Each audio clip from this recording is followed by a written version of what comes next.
Hi, welcome to .NET X YouTube channel and welcome to my course Angular Interview Question Answer. My name is Shailen Chauhan. I am Microsoft MVP, Technical Consultant and Corporate Trainer. So in this course I have prepared you the some commonly asked interview question answer on Angular. So in this course you will learn about the interview question answer on single page application. You will learn about the interview question answer about Angular building blocks. You will learn about the interview question answer about components and decorators, root parameters interview question answer. So I'm sharing the commonly asked interview question answer regarding all these topics. I'm sure these interview question answer will help you how to give the answer of these questions in your interview with confidence. And if you're coming to this channel first time, I request you to please do subscribe to .NET X YouTube channel and click the bell icon so that you will get notified automatically whenever we will upload such videos in future. So I hope you will join me in this journey to prepare you for next job interview in Angular. So let's get started. Question answer about single page application, or you can say ISPA. So what is single page application? So single page application contains a single HTML page which is loaded when the application first request is going to be requested. Or you can say we having a one page in single page application that is responsible for downloading all the necessary files for an application to initialize. And in a single page application we are heavily emphasis on the JavaScript and the user experience. So the ultimate goal of single page application is we need to improve the user experience. And the single page application we consume the data asynchronously with the help of RESTful API. That RESTful API you can build using the .NET, Java, and this RESTful API you can build using the .NET, Java, Node.js, whatever the backend you know, using that you can build it. And typically here we don't have the page reload.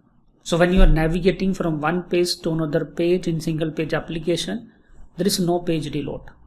The next page content it is going to fetch from the browser itself with the help of Ajax. So this is the beauty of the single page application. That's why it looks like faster as compared to the server page application. So to access the single page application, we need a browser if it is a website. And when it is coming to the latest single page application framework, like we having Angular, React.js and the Vue.js. So there we now don't use hash. We having the slash base routing that is SEO friendly as well.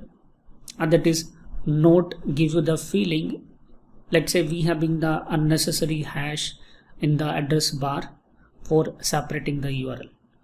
But initially when the single page application concept was introduced, so we use over there AngularJS and others framework, they use hash for separating the URL. But nowadays we don't use the hash, we having the proper slash that look like a server side routing. But in fact behind the scene it is accessing the pages from the browser itself. So now the next question is here, what are the single page application examples, or you can say what are the real world example of single page application.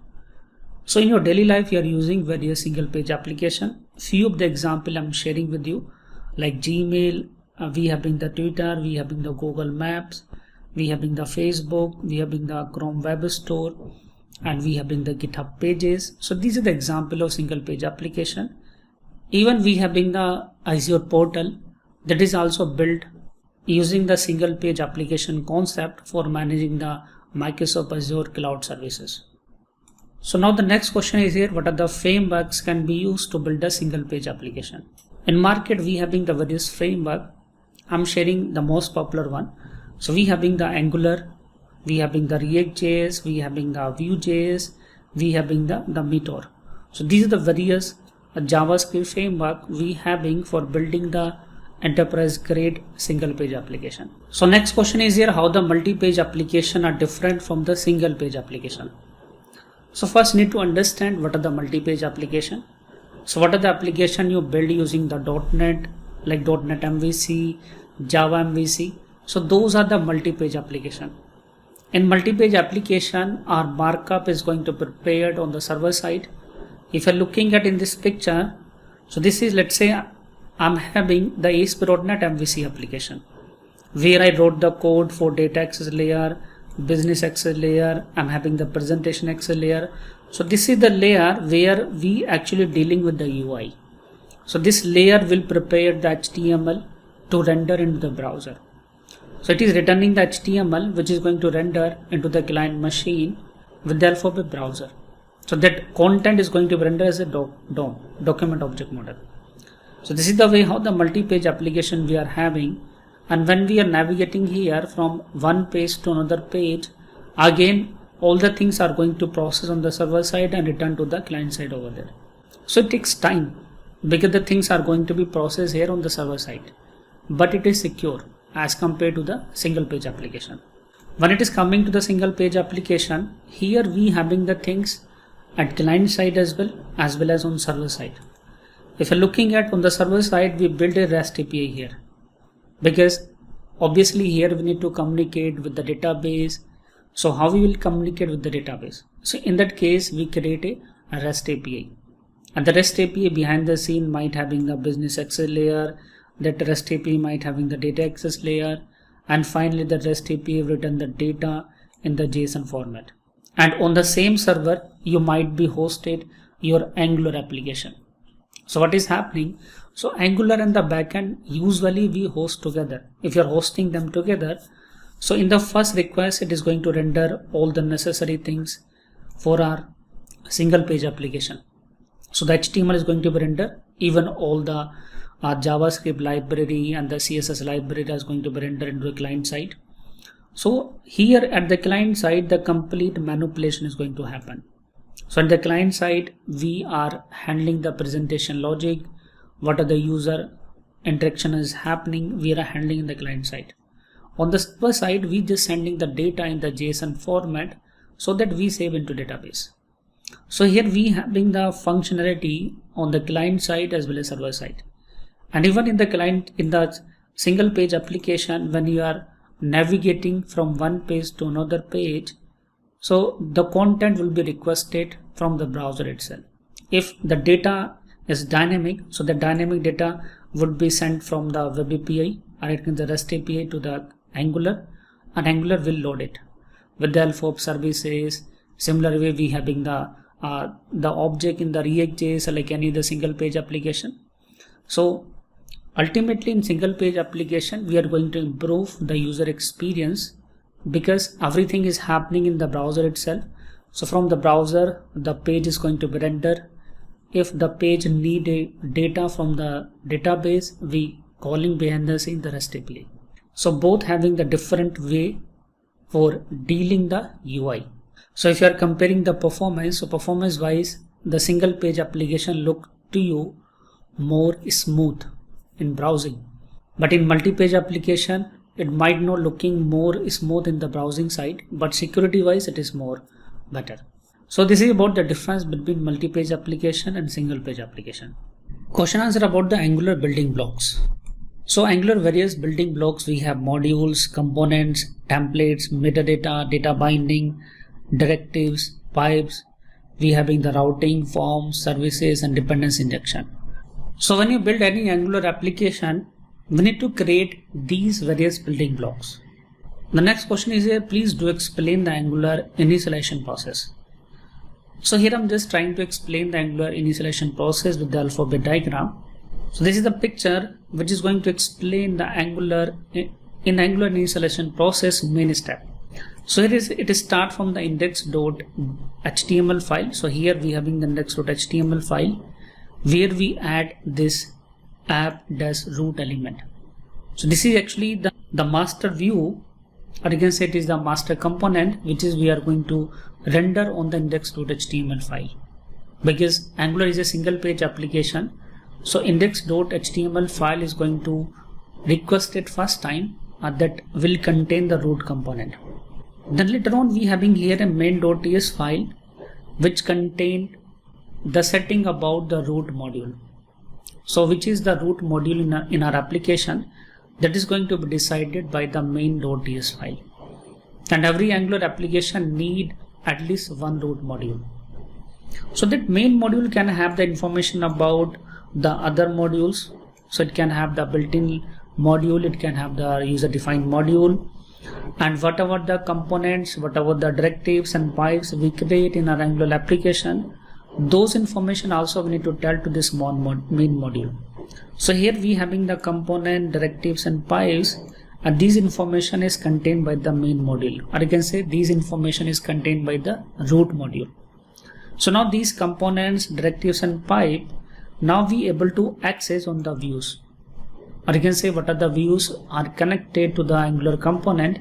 There we can access all the things. Then this view we can render on a master view, because ultimately we having the routing. So based upon the requested URL, we need to serve a component, or you can say we need to serve a view. So that view is going to be served inside a master view, and that master view is going to be rendered using the app-root syntax. So this is the way how the Angular application is going to initialize whenever you are going to start it. The next question is here, what is module? So module help us to organize an application into the unified block of functionality. So this is the way how the Angular module looks like, which is containing the information about the components which we are willing to use in our application, directives, pipes, built-in module, another user-defined module, and the services. Every information we need to tell to the root module, even the module which you have created for others application, which are going to connect to the main application over there. So if you're looking at closely, module is a class that is having a ng module decorator. Even everything in Angular is a class, but based upon the decorator, the behavior is going to change. So here we having the ng module decorator, which we apply at the class label, so that that class behave like a module. And these decorators contain the metadata. It contains an object which is containing the various settings. So we having a metadata object where we define all the properties which are applied to the module over there. And to run the Angular application, we need at least one root module, and the root module will have the information about everything which you are willing to use in your application. The next question is here, what are the main properties inside a module? So when you are going to define a module, we having a imports property which is used to specify the other dependent modules. So we can have the built-in module, we can have the user-defined module. Then we having the declaration properties, which is going to specify the components, directives and pipes which are belongs to that module. Then we having a bootstrap properties that is going to specify the root component which we are going to access on the index.html file. So in the index.html file, we add a root component, or what are the component you are going to access, define the bootstrap section. Then we having it exports property. This is a subset of declaration. So whatever the things you are willing to expose from that module, we can mention the export section. But always remember here one thing, a root module cannot have the export option. A module which is the user-defined module, there we define the export option to export the things from that module. We having a providers property where we specify the services which are accessible across the application as a singleton object. So when it is coming to the services we use to share the business logic.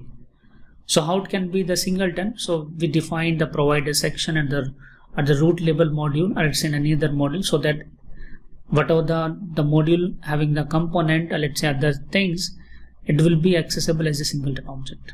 The next question is here, what are the built-in modules? Angular having the built-in library modules which are starting from @Angular as a prefix. So all the built-in library modules start from @Angular. So like we having @Angular core, @Angular router, @Angular forms, @Angular HTTP, @Angular common. So these are various modules we having, which is helpful for building the Angular application.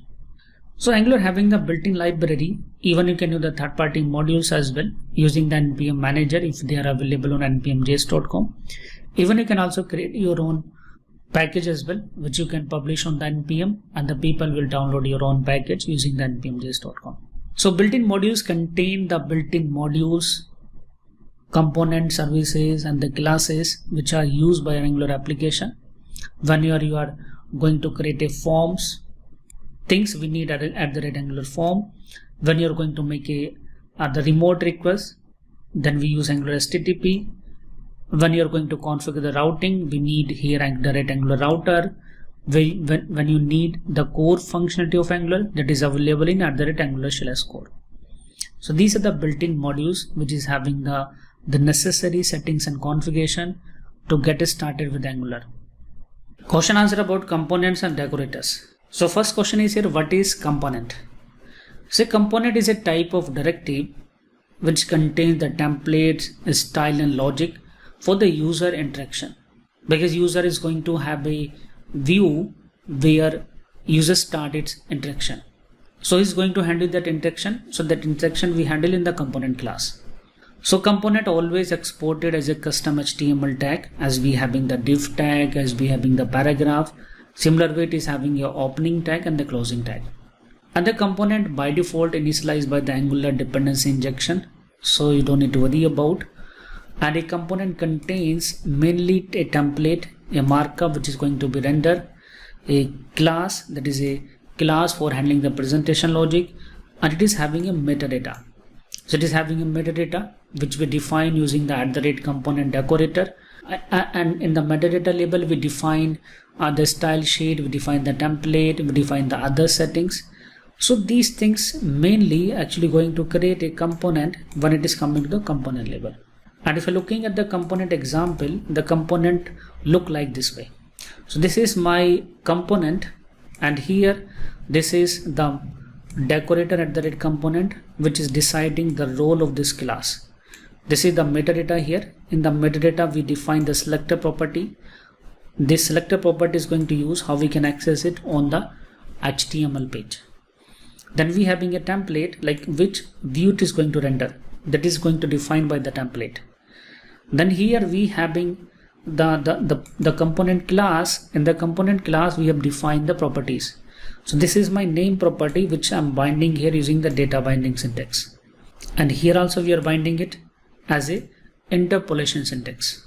So this is the way how the template we can define, and we can bind the value of the properties which we having in the component class. So next question is here, how the components can help you to make the web pages. So when it is coming to build a website, so there we build the web pages. So if you are thinking about a web page in Angular, how can we think about? So a web page can be think about a collection of component. If you're looking at here, we having a root component, and inside the root component we having the various others component. We having a header component where we define the headers for our application. I can define the menu, I can define a banner over there. We can have a footer component where we define the footer links, about us, contact us. Then we can have a area where we can define the content. So this is the content part, where I'm putting here the article, where I'm putting the components, and we having here right sidebar. This is a right sidebar. So in the right sidebar we can have the category list, we can have the news feed. So this is the way how the web page can be divided into the multiple sections. So we having the header, we having the content, we having the right sidebar, we having the footer, and this everything would be the part of a master view, or you can say the root component this way. So this is the way how your page can be think of as a collection of various components. So next question is here, what is template? So template is used to define the view for a component. So that markup, directive and attributes you are going to display to the user, that is going to be defined inside the template. So the template contains the HTML markup, Angular directives and the attributes. So ultimate goal of templates is to render the web page, or you can say to render the content of a component. This is the way how the template look like. So you can see we having here HTML markup, we having here data binding, here also we having the data binding. So it is containing here the pure HTML markup and the few HTML data binding syntax. In the same place we can keep the Angular directives and Angular attributes as well. So this is the templates we have. The next question is here, what is decorator? So decorator is a function which add the metadata to a class or class members. Because in Angular everything is a class, so how we will decide this is a module, this is a component, this is a service. So decorator will help us in that case. So decorators are prefixed with the @ symbol. So Angular having the built-in decorators like @component for component, @ng module for module, @directive for the directive, @pipe for the pipe. So this is the way how the decorators can be applied at the class label and the class members label. And inside the decorator we having the metadata object that describe the role and behavior of that class, whether it is a component, module or directive. The next question is here, what are the different types of decorators we have in Angular? So Angular support two types of decorator, class decorators and class field decorators. And if you're looking at the class decorators, so we having a decorator to define a module which can be applied to the class label, @component, @directive, @injectable, @pipe. So here we can define the directive, we can define the service, we can define the pipe, we can define the component, we can define the module. So all decorators we can apply at the class level. Similar way for the class field, we having only two decorators, that is input decorator and the output decorator. So these decorators we can apply at the class members level. So whenever you are passing the data from parent component to the nested component, there we use input decorator. And whenever you are willing to pass the data from the nested component to the parent component, there we use output decorator. So for passing the data from child to parent, we use event. And for passing the data from parent to child, we use input. So these are the various decorators you should know when you are dealing with the Angular. So next question is here, what is the metadata? So metadata tells the Angular how to process a class. A metadata is a just JavaScript object that is containing the information about the behavior of a class.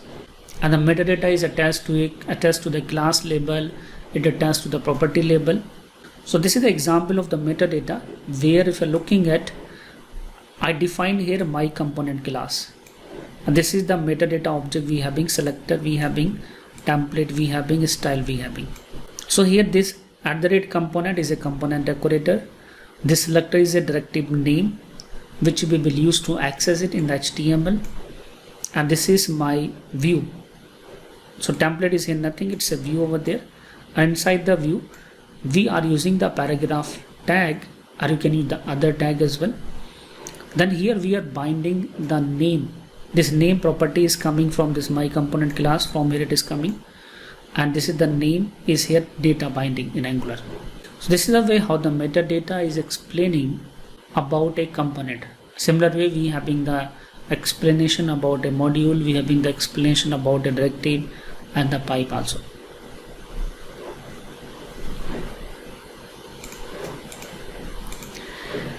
I hope you will like this set of question and answer about the Angular, and which will definitely help you to prepare you for your Angular interview question and answer.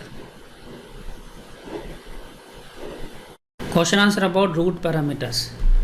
So what are the root parameters? So root parameters are used to pass the data through the root paths. So whenever you are navigating from one page to another page, so as root parameters we can pass some data values. So like we can pass the ID, we can pass some search string, like anything, whatever you are willing to pass as a root parameters, we can pass it. And here in the root parameters, we can define the parameters using the following ways. We having the required parameters, we having the optional parameters, and we having the query parameters. So these are the three ways using which we can pass the data as a root parameters. So how to configure the required parameters? So we talk about what are the various different types of ways for passing the data. So first one is a required parameter. So in the required parameter setup, we define the parameter name when we are defining the path. So this is ID, this ID is my required parameters. So whenever you will access this path, it is mandatory to pass the value of this ID parameter. If you will not pass the value, then root will not match, or you can say you will not be able to access it without passing the ID parameter value. And to activate it, we define the router link So this router link you need to define at the HTML markup. In the HTML markup, this is my the root path. So we defining here the path as product. This is the path, and this is the parameter I'm passing here, ID as 4. And if you are going to access it from the component class, because this is the markup, the HTML markup, but sometimes it happens you're just going to navigate from one page to another page on a button click, let's say from the component class method. So in that case we use the router class navigate method. So this is a navigate method I'm accessing, then I'm passing the path name and then the parameter value. And to retrieve the value of the required parameter, we use the activated root params subscribe method. So we having the activated root. In the activated root we having the params array, using which we can access all the parameters you pass. Then using the subscriber we can read this passed ID value. This ID we having, this ID I'm using here as a root parameters. So this is the way how the required parameters you can configure, you can activate, and you can access simply. The second one we having here, how to define and access the optional parameters. So optional parameters we never define at the path label, or you can say at the root label, but whenever you are passing, that time we pass the value with the help of an object. This is the way I'm passing the value as an object. So I'm passing here ID as 1, name as books. So optional parameter always passed as in the URL separated by semicolon.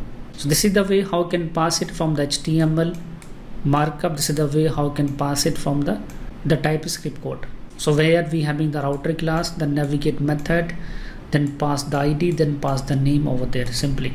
And for retrieving, we use the same activated root params subscribe method. So here we can access the ID, we can access the name, whatever we are passing here as an optional parameter. So this is the way how we can access it. So this is setup, this is for activate, and this is for a retrieval for the optional parameters. The next question is here, how to define and access the query parameters. So query parameters also we don't define at the path label, but whenever we are activating, so that time in the HTML markup we use query params attribute. Then we pass our object, because I'm going to pass here multiple parameters as a query string. So I'm passing here ID as 1, name as books. So query parameters are nothing, these are the way how we pass it in the query string. And this is the way how we pass it in the TypeScript code. So we are using their object, and inside that object I'm using a query params, then ID as 1, then name as books over there. And for retrieving we use here query params. In case of required parameter and optional parameters we use activated root params, but in case of query parameters we use activated root query params, then subscribe method. Then here in the subscribe I'm having the ID, I'm having the name. So I'm using subscribe method. The reason is if on the fly if you will change the value for ID and the name, so what are the updated value we having, we able to receive it if we are using the subscribe method. If you will not use the subscribe method, because we having the snapshot style as well, is the snapshot what the value will pass first time, only that one you will use. You will not able to retrieve the updated value if someone is changing directly at the URL label, at the browser address bar. The next question is here, how to define the child or nested roots. So sometime it happens we are going to access the another component inside the markup of the parent component. The use case is here, let's say you are having a count page. On the count page you are having a tab, where in the tab you are defining a view for the change password, where you are defining a view for the profile, where you are defining another tab for some other purpose. So there we having the nested root feature will help you in that case. So nested and child root is a powerful feature in Angular which is helping us to render the nested component with the help of routing. The example I already explained to you. The example is here, let's say we having here a example in this picture. I'm just using here a about component. So inside the about component you can have a tab where you might be showing a tab for profile, Similar way, you can have another tab where you can define the routing here this way, and in another tab I can define the routing for the change password, and there would be a change password component. Or you can have another path where you can have the another component where you might be showing, let's say, your skill detail, anything it can be, or it can be the membership detail. So everything we are showing on the same component about. So how we can handle them using the routing? So this is the way it can be done with the help of child roots in Angular. And for activating the child root, we use the router outlet on the same component about. So what is the about component we having? We first use the router link for linking, and for rendering this profile component we are using a router outlet, and this about component you might be rendering inside its master view. So here with the help of router link and router outlet, we do the linking and we do the rendering of the child components, or you can say the child roots component.